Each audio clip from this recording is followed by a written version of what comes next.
Manandi Hari Haribo, Jayom Vishnu Pad, Paramahansa Project Acharya, Asatura Sri Shiman. ISKCON BBT founder, Charles Divine Grace, AC Bhaktivedanta Swami Maharaj, Prabhupada Ki Jai. Nitya Lila Parishya, Om Vishnu Pad is Divine Grace, Srila Bhakti Siddhanta Saraswati Thakur, Prabhupada Ki Jai. Ananta Koti Vaishnavinda Ki Jai, Nama Acharya, Srila Haridas Thakur Ki Jai. Prem Se Kahosh Krishna Chaitanya Prabhu Nityananda, Shri Advaita Gadadhara, Shri Vasa Gaur Bhaktivedanta Ki Jai. Shri Shri Radha Krishna Gopa Gopana Shamakunda Radhakunda Giri Govardhan Ki Jai. Shri Brajamumi Namadam Ki Jai. Shri Namadip Mayapur Dham Ki Jai. Shri Nilal Chal Jagannath Puri Dham Ki Jai. Ganga Mai Ki Jai. Jamuna Mai Ki Jai. Bhakti Devi Ki Jai. Shri Tulsi Maharani Ki Jai. Most beautiful Lordship Shri Shukmini Dwarkadish Ki Jai. Shri Shukmini Dwarkanath Ki Jai.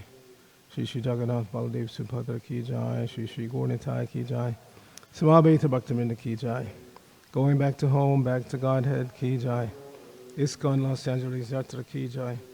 Brihamiranga Transcendental Book Distribution, Ki Jai. International Food for Life Transcendental Prasadam Distribution, Ki Jai. Sri Harinam Sankirtan, Ki Jai. Nitai Gaur Premanandi, Hari Haribol. All glories to the seven devotees. All glories to the seven devotees. All glories to the seven devotees. All glories to Sri Sri Guru and Guru Guru Srila Prabhupada.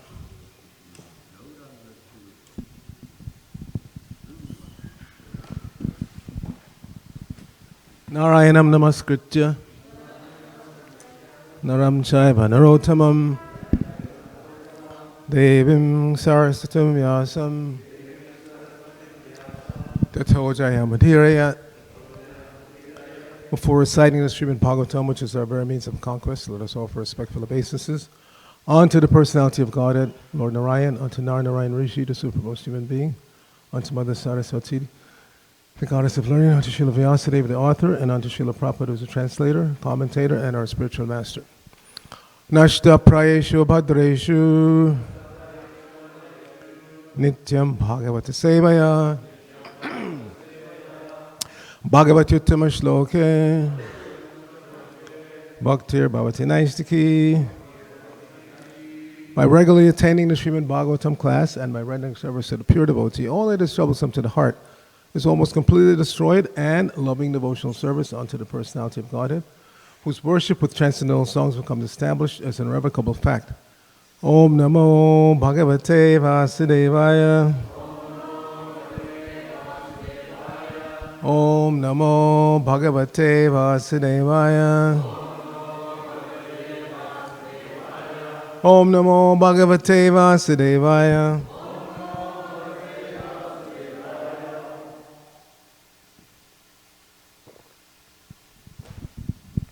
So we're continuing our reading from the third canto of the Srimad Bhagavatam, chapter 5, and today's text is 41. Marganti yat te mukha padma nidaish chandaha suparnair rishyo vivikte yasyagha marshoda Sarid Varayaha Padam Tirtha Padaha Prapanaha Margantiyate Mukhapadmani Daish Chandak Suparnai Rishayo Vivikte Yasyagamar Shodha Saridvaraya Padang Tirtha Padak Papannaha Margantiyate Mukhapadmani Daish Chandak Suparnai Rishayo Vivikte Yasyagamar Shodha Saridvaraya Padang Tirtha Padak Papannaha Margantiyate Mukhapadmani Daish Chandak Suparnai Rishayo Vivikte Yasyagamar Shoda Saridvaraya. Padang Padang Tirtha Padak Prapanna. Please chant.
Vaishnavis.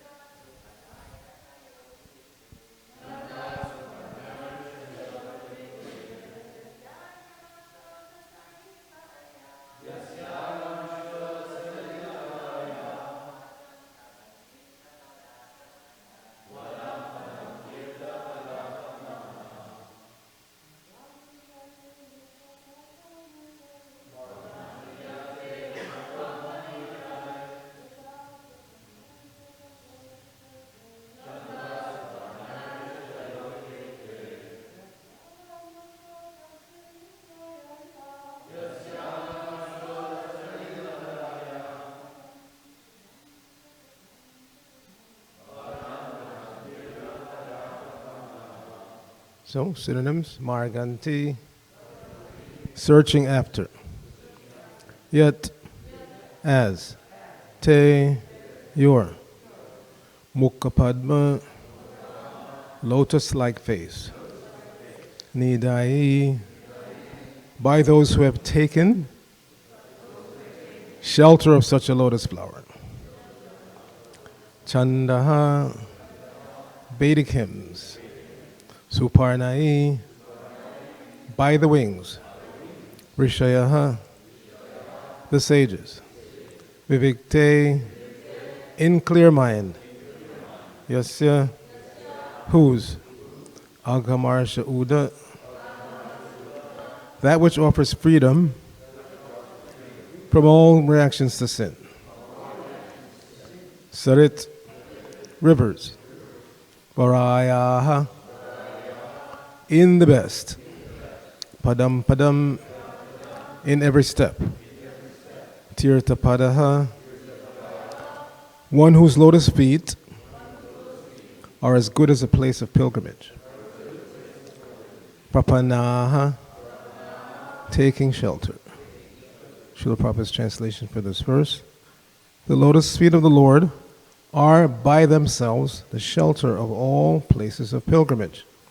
The great clear-minded sages, carried by the wings of the Vedas, always search after the nest of your lotus-like face.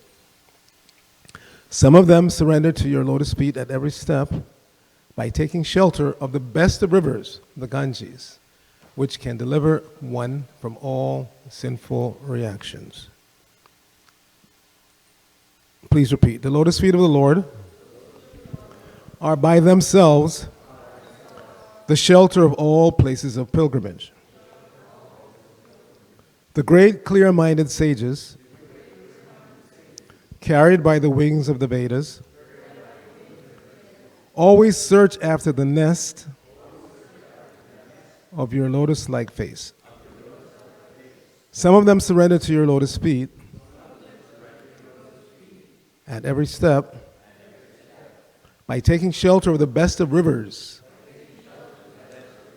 the Ganges, which can deliver one from all sinful reactions. Srila Prabhupada's purport. The Paramahamsas are compared to royal swans who make their nests on the petals of the lotus flower. The Lord's transcendental bodily parts are always compared to the lotus flower because in the material world, the lotus flower is the last word in beauty. The most beautiful thing in the world is the Vedas or Bhagavad Gita because therein knowledge is imparted by the personality of Godhead himself. The Paramahamsa makes his nest in the lotus-like face of the Lord and always seeks shelter at his lotus feet, which are reached by the wings of Vedic wisdom. Since the Lord is the original source of all emanations, intelligent persons enlightened by Vedic knowledge seek the shelter of the Lord just as birds who leave the nest again search out the nest to take complete rest. All Vedic knowledge is meant for understanding the Supreme Lord as stated by the Lord in Bhagavad Gita, chapter 15, text 15, Vedaish Chasarvar Ahang Eva Vedyaha. Intelligent persons who are like swans take shelter of the Lord by all means and do not hover on the mental plane by fruitlessly speculating on different philosophies. The Lord is so kind that he has spread the river Ganges throughout the universe so that by taking bath in that holy river, everyone can get release from the reactions of sins which occur at every step. There are many rivers in the world which are able to evoke one's sense of God consciousness simply by one's bathing in them, and the river Ganges is chief amongst them.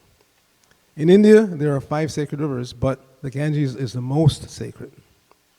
The river Ganges and Bhagavad Gita are chief sources of transcendental happiness for mankind, and intelligent persons can take shelter of them to go back home, back to Godhead. Even Sripad Shankaracharya recommends that a little knowledge in Bhagavad Gita and the drinking of a little quantity of Ganges water can save one from the punishment of Jamaraj.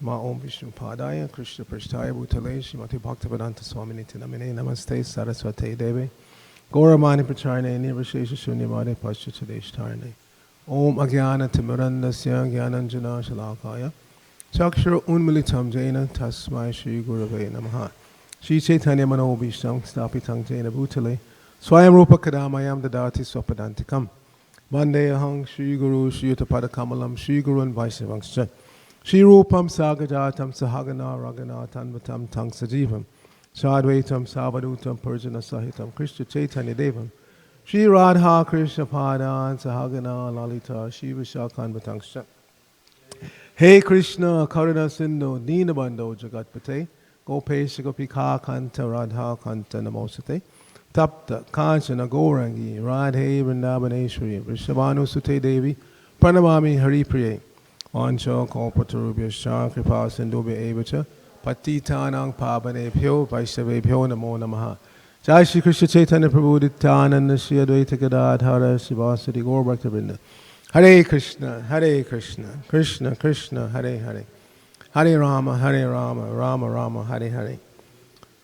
So Maitreya Muni is continuing to, we won't say enlighten Vidura because Vidura is already enlightened. He is a pure devotee of the Lord. You could say Maitreya is preaching to the choir, but through this conversation with Vidura, he's enlightening all of us. And first of all, we should try to approach this platform of being Paramahansa. That applies to everyone. It's not that only a certain, everyone should strive to be the best they can be. We have that concept in the West, in the world in general. Try to be the best you can. But what is the best that human beings can achieve? That many people do not know. They think to simply increase their bank balance more and more and more is the ultimate goal of life. But we see money does not buy happiness. Many times I've repeated this, but I heard it personally from Ambarish Prabhu, our god brother, who was born into wealth, inherited a fortune. He was born into wealth, he used his wealth for spreading Krishna consciousness on the Prabhupada's direction when he was here, and since Prabhupada has left, he's still continuing to do that. So he said once that, we've all heard that phrase that money can't buy happiness, right? Everybody's heard that? Money can't buy happiness. He said, the rich people, like himself, know that it's true because they're rich and they're not happy. And the poor people hope that it's true because they don't want the rich people to be happy. You see? But it's a fact. Money can't buy happiness. Real happiness, real fulfillment comes from what's being mentioned in today's verse and purport. That if you're actually intelligent, you take shelter of the lotus feet of the Lord, Sri Krishna. This is what will bring actual happiness, fulfillment. Surrendering to Krishna, taking shelter of Krishna means ultimately taking shelter of bhakti. Therefore, we have this phrase, as in Prabhupada's name, Bhakti Vedanta. Veda means knowledge, Anta means the end or ultimate, and Bhakti is that ultimate end of all knowledge. In other words, you can keep increasing your endeavor to learn this and learn that and learn that, but until you come to the point of Bhakti Yoga, taking shelter of Bhakti, of serving Krishna. Bhakti means, as Prabhupada describes or defines many times, loving devotional service. Not just service. There are a lot of people who are so inclined to do seva, to do service. But where should that service attitude be reposited? We try in our daily lives, in our relationships, to serve this person, this relative, that relative, the government, and we're still not satisfied. See? Because that's not the ultimate end of or place where we should submit our service. Until we come to the point of bhakti, serving God with loving devotional attitude, we will never feel satisfied, complete. So here, Maitreya is mentioning that those who are intelligent, they give their service attitude, they give their attention primarily to the Supreme Lord. So this is what's being mentioned. And it's also mentioned here, well, before we go on, there's that famous prayer by King Kulashekar that Prabhupada would recite many times. Krishna Todaya Padapankaja Pandaranta Adeva Vishatume Manasa Raja Hangsa Prana Parana Kapavata Pito Cantabaro. What is that last thing? Cantabaro? Smarana Kutaste, yes. So King Kulashekar was a great devotee of Lord. He was also a king. In other words, you can be both. Nowadays, in our administrative, political atmosphere, it's very difficult to find somebody who's saintly. Generally, we think if somebody's a politician, they're crooked. Or they've got some bad motive, personal motivation. But ideally, the head of the government, in this case, it was monarchy. Now, monarchy has been abolished, but as we've said many times, they still try to act like monarch, just like our Mr. Putin. In Russia, they drove out the Tsar, which is the Russian word for king. They drove them out and replaced them with communism. But still, now you still have a Russian Tsar, a monarch. He acts like it anyway. Everybody has to do what he says or else. So what have they done? What have they achieved? And same thing in our democracy, capitalism. We say, no, everybody's equal. But is everybody equal? No. No. Still, somebody makes it to the top. And they want to stay there, and they want to keep everybody else down. So it's natural to have a leader, Prabhupada said. We have chosen Krishna as our leader. You choose Putin or Lenin or whatever, or in some other system. They choose some other leader. But you have to have a leader. It's natural. It's not that all 330 million Americans can be leaders. It doesn't work like that. It's natural to have one leader. So you better make sure that that leader is actually good for you. And this is the difficulty in democracy. It's very difficult for everyone to even agree who should be the leader. You see, everybody has their idea. No, I want this person. No, I want that person. So it doesn't work. You have chaos. So rather than that, back in the Vedic age, there were kings, and Kula Shekar was one of those. So he's praying that now that I'm youthful and my mind is strong, let the swan of my mind become entangled in the network of your lotus feet.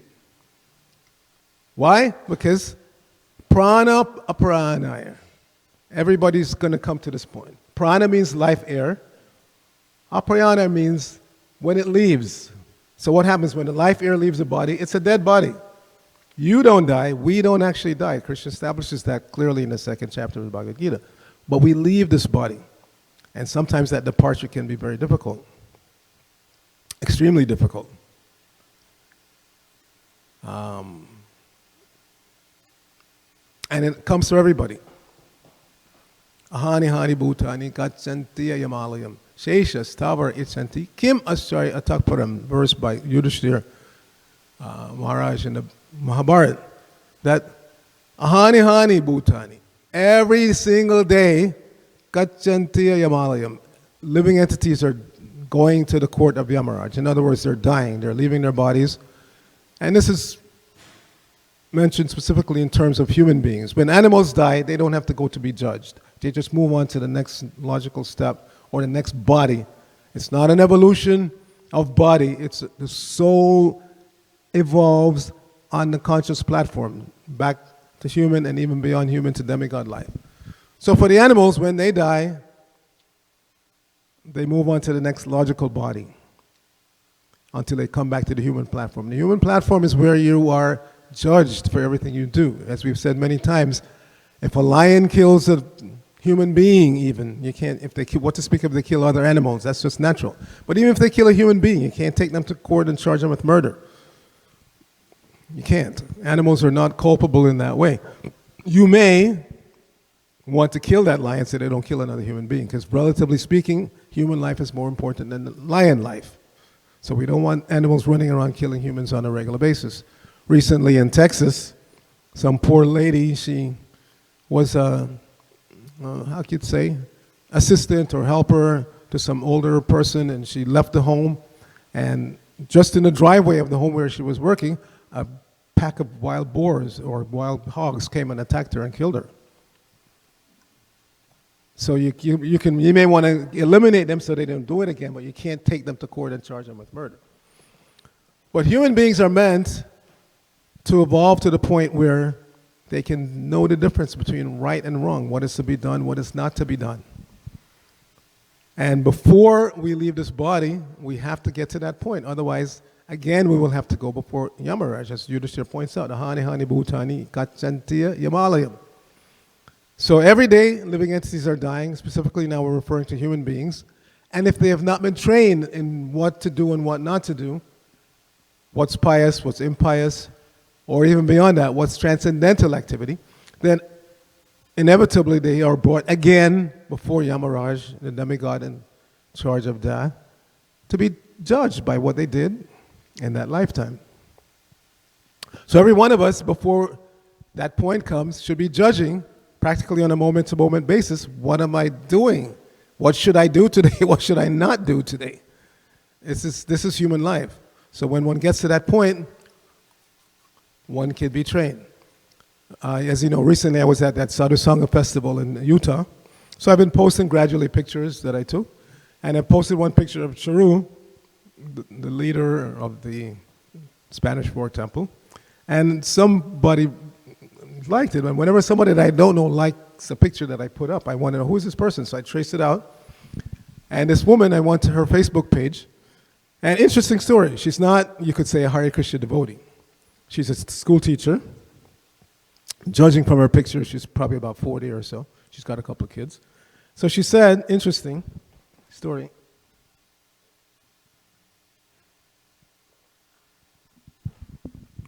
That she woke up one day and she was just tired of negativity.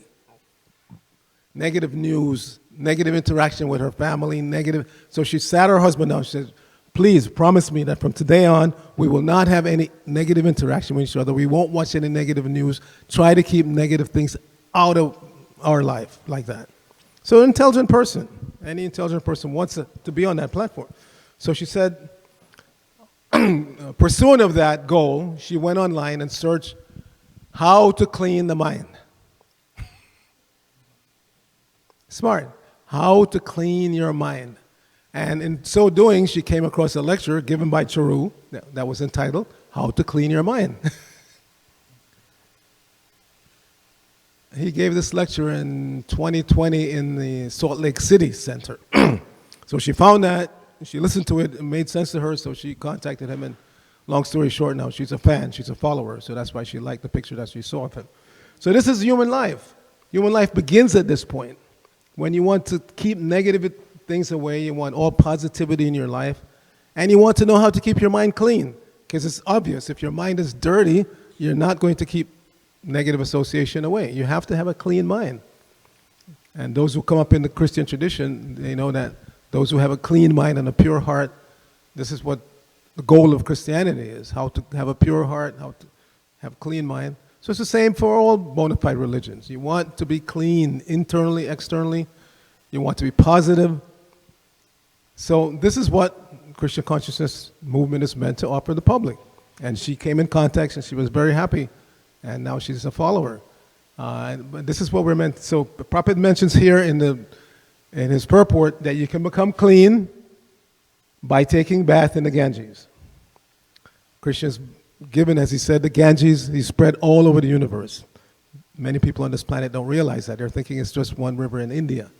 But actually we know from the story of Lord Vamana that he pierced the universal covering and that water from the causal ocean is coming in, falls on the head of Lord Shiva, and then it flows down throughout India, starting from Gomukh, highest point in the Himalayas there, comes down and down. So many famous cities are situated right on the banks of the Ganges, like Hardwar, Rishikesh, etc. And then finally goes down to the Bay of Bengal, where the estuary is there. So one can become purified by taking a bath in the Ganges. As it's mentioned, one's sinful reactions can be relieved. However, bath in the Ganges is not sufficient, because if your mind is not clean, even if you travel all the way to Rishikesh, Haridwar, you take bath in the Ganges, and the water up there is pretty clear, pretty pure, the higher up you go.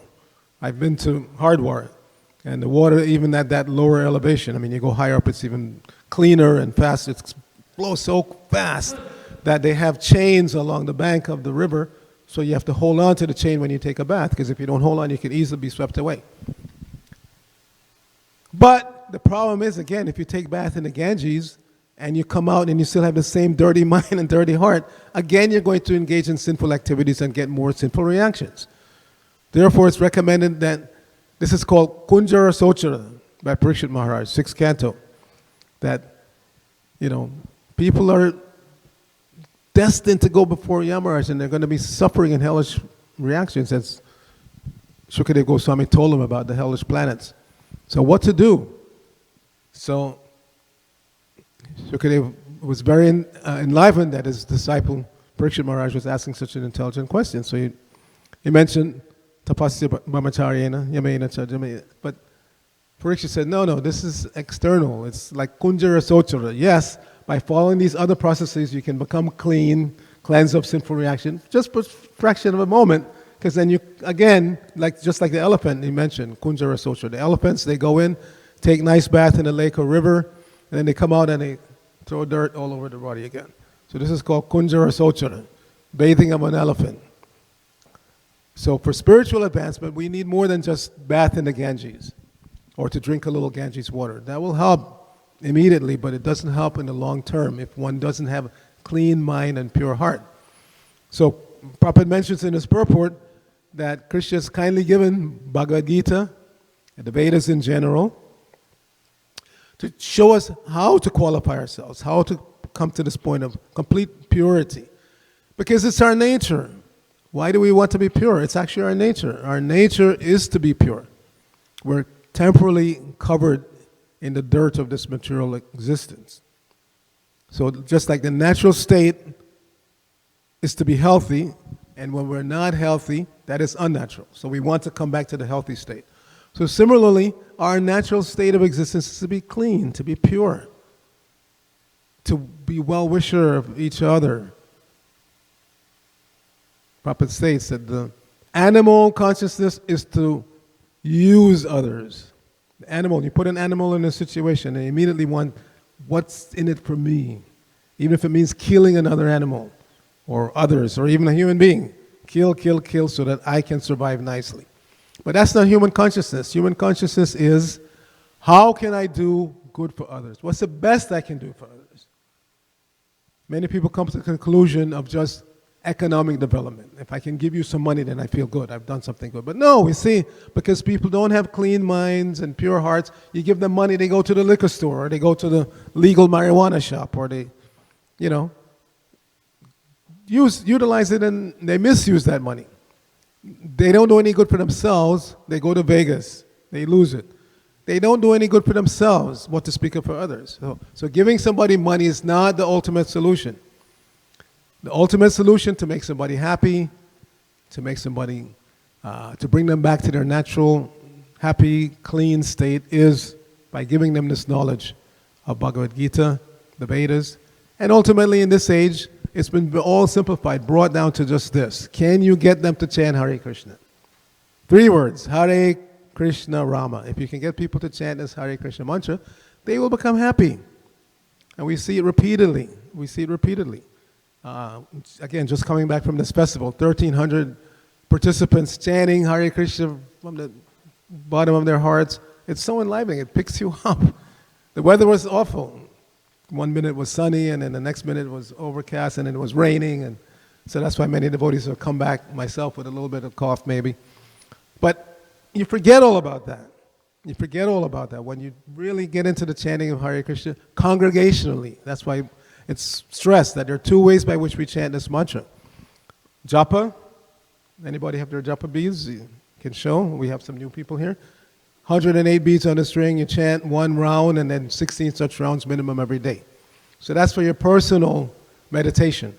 But then there's kirtan, where we come together like we do every day here to chant congregationally before the deities or on the streets or wherever we go. Congregational chanting is very enlivening. So imagine 30 of us chanting together here, enlivening. Multiply that by 10, then again by 10. This is what we used to do in Ukraine before this foolish person invaded. Every year that festival was there, and we had minimum 3,000 devotees chanting. Before that, when it was held in Crimea, back before 2015, I think was the first time they had to move it back to the main part of Ukraine. When they were in Crimea, I didn't go to that early, but it was up to like 8,000 devotees chanting at it. You can imagine what that's like. So this is the path for getting a clean mind and a pure heart in this Kali Yuga. Chant Hare Krishna, Hare Krishna, Krishna Krishna, Hare Hare, Hare Rama, Rama Rama, Hare Hare. Grantara Srimad Bhagavatam ki jai, Srila Prabhupada ki jai, Gaur Bhakta Vrinda ki jai. Hare Krishna.